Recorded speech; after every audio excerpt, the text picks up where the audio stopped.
What's going on, people? Myke C-Town here with another episode of Records and Ramblings. I actually don't have any ramblings, so let's just go ahead and get into the music here. I'm actually starting this off not with a record though. I'm starting it off with a CD. This is Worsen with Purgatorial Heresies. So yeah, this is an awesome kind of crusty grind band with a lot of black metal influences. I found out about this band because I became e-friends with their singer Tyler, who is a real good dude. I've never met him in real life, but he seems like a good dude, at least online. But he actually sent me this CD unprovoked, man, which was cool as fuck. But yeah, it's great. Really nasty and pissed off sounding stuff. Their slower parts are very dirty and they're drudgy. And their faster parts are really violent sounding. And I can see people who are into stuff like Archgoat or Revenge really being into this. They're not quite as frantic as those bands I just mentioned, but I still think it falls into that category at times. I would hesitate in calling this war metal. Mainly because I think that's a stupid term. I've always thought that was a fucking stupid term. To me, war metal just sounds like black metal dudes playing grind. And I could see this being described in the same way. But I dig it. Only 4 songs, quick and to the point, but it's good stuff. And the first record I'm going to show you, this is Akhlys with Melano. So yeah, members of Nightbringer and Beastia Arcana. Their music is really dark and sinister sounding black metal, fairly similar to what Nightbringer does. Really suffocating and dense. This one isn't that much different from their last album, except I think it feels a bit more intense, if that makes sense. Great riffs, great drumming, super nasty vocals. One of the better albums from last year, to be honest. And hopefully you guys can tell, but this is like a green, like a swampy green color. It also comes with this really nice booklet here with lyrics and that kind of thing. But yeah, I actually have a quick and funny story to tell about this record. So, I ordered this right when it went up for sale, but after it didn't come for a while, I went and looked it up, the shipping, and it said it was delivered. So I went down to the post office, took my tracking stuff with me. They looked it up, and they were like, yeah, your record was delivered like 3 days ago. So I'm like, it wasn't though. I definitely didn't get it. They asked me for my address. I gave it to them. It's a different address than the one that the package was sent to, according to their records. So as we're sitting there talking, the lady has the slip of where my record was actually sent to. So I memorized the address because they can't, by law, give it to you. So I actually drove down the road from where the post office was to that address just to see if it was a business or something. Maybe they got the package and just kind of threw it in the back and whatever. But I drove by and it was actually a house with a car out front with a shitload of metal stickers. And I was like, well, that seals it. I'm not getting my fucking record, so this sucks. So I went back and I told the label about everything with it being shipped to the wrong place. The label then says, hey, we're going to fix this. Just hold tight. Meanwhile, I start talking to a guy that I've been following on Instagram for a while, just about something else in general. And he mentions how he lives down the road from this bar that's down the road from me. So I was like, timeout. Metal dude lives down the road from me. And I asked him if he lived on this street. And he's like, yes. And I was like, did you happen to get a fucking Akhlys record like a week or so ago? And he's like, yeah. And I sent it back to the label. So it's just funny because I've been following this guy for a while. We've conversed a little bit before.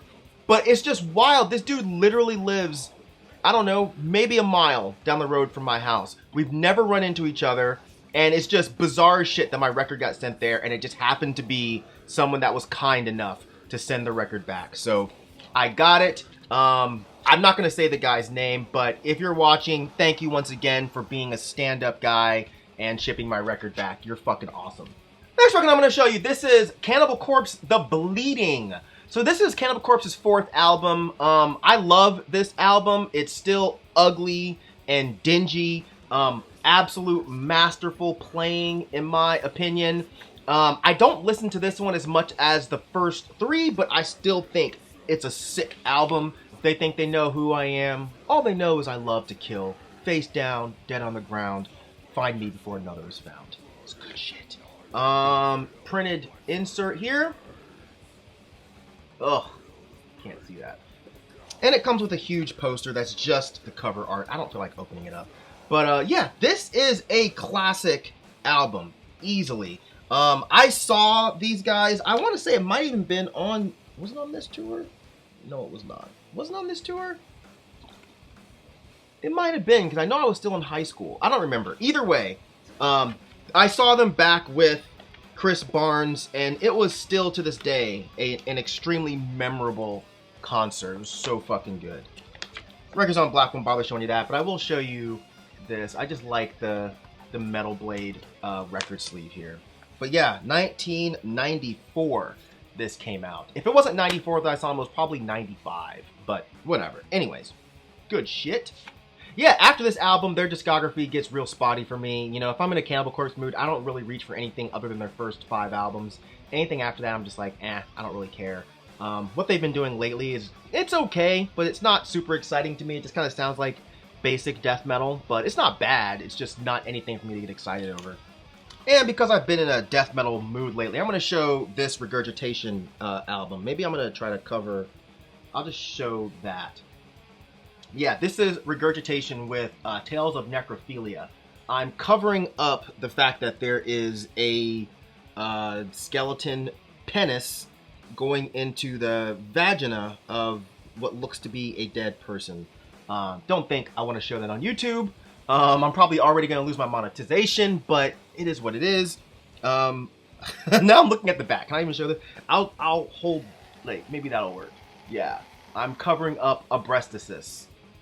Anyways, yeah, Goro Stern showed this a while ago on one of his videos, so I'm going to show this as well. If you're not subbed to Goro Stern, go do that. He's back, and he's just a fun dude to watch talk about music. But this is the one and only full-length put out by these guys. This is brutal death metal from Ohio.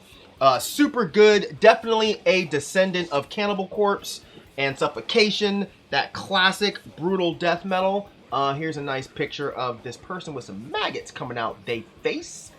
Other side here. And this is a picture disc. I typically don't care for picture discs that much, but I'm also not someone that like freaks out over them. There's the picture disc there. There's the back. But yeah, like I said, this is just classic brutal death metal. The stuff that's not overplayed or overproduced. This is the stuff that I tend to lean towards when I'm in a death metal mood. But yeah, if you've never heard this band, listen to the song Repulsive Genital Disfigurement. Seriously, that shit is straight out of the Cannibal Corpse handbook. In a good way. It's just fucking great. But yeah, this whole album is fantastic. I know it's sold out. I don't know how much a copy these days will run you. But, you know, if you can get a copy for a price that you're comfortable with, you should definitely give it a shot. Oh yeah, and this is actually limited to 111 copies. So the next record I'm going to show, this is Constellatia with The Language of Limbs. So this is a fairly new-ish band. It has members of Wilderness King and Crow Black Sky. If you guys remember, I talked about Wilderness King a lot back when they were still active. They were a great kind of post-black metal band from Cape Town, South Africa. I even did an interview with them on my channel, so go check that out.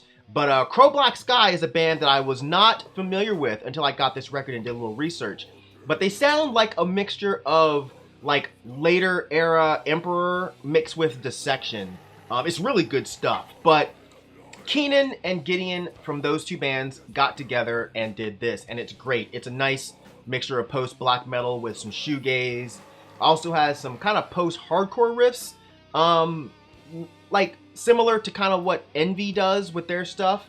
Sure, Death Heaven comes to mind when I'm listening to this, but I think there's a lot more to this album than that. You know, as I said, I also hear some Envy in there. I also hear Alcest. It's weird that when I think to describe this, the first thing that comes to mind is it's like really sophisticated metal. I don't know what that means, but it's just, I don't know. There's something very classy about this album. Like, there's a lot of shit going on here with the songs and the song structures and it still comes together beautifully. Like there are moments on this album that are very sentimental sounding, others that just sound super ferocious. But yeah, overall, this is a great album. It's on Isolation Records. This came out in 2019. So yeah, give this a shot. And the last record I'm going to show in this edition of Records and Ramblings, this is Bryan Lewis Saunders with Near Death Experience. So this was sent to me by the artist himself, Bryan Lewis Saunders, and I thought I'd shown this already, but it was still highlighted on my spreadsheet, so I'm guessing I didn't. I must have just forgotten because I'm an old man. So if you're watching, Bryan, I apologize. But I've listened to this quite a few times. It's really interesting stuff. So what this is, it's creepy soundscapes with this insane poetry over it. It looks like the music is done by different people just about on every song, which is an interesting idea. But most of the music is atmospheric, and sometimes it's really noisy, like harsh noise wall type stuff. And his poetry goes from these like rantings that are fairly calm to and creepy to like frantic and pissed off and angry. It's awesome, especially the song I Quit, which I've shared before. But yeah, this is really cool stuff. I imagine if you're into the sound of stuff like White House, or if you're into some of the weirder, like I Have a Special Plan for This World era, Current 93 stuff, In a Foreign Town, in a Foreign Land, that kind of thing, then I think you might like this. Because if you're into that feeling of listening to someone that's having a manic moment and going the fuck off, then I think you should definitely give this a go. But yeah, he also sent me this handwritten letter. I'm a nerd, so I always keep this stuff with the actual records.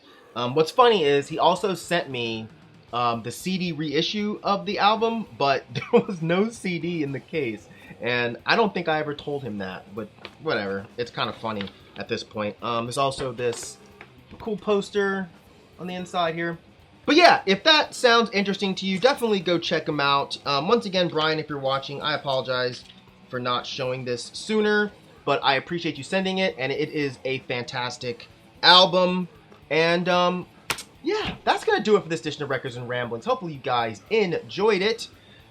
Whew! As usual, thank you for living, thank you for loving, thank you for being you, and I'll see you guys next time. All right? Peace out.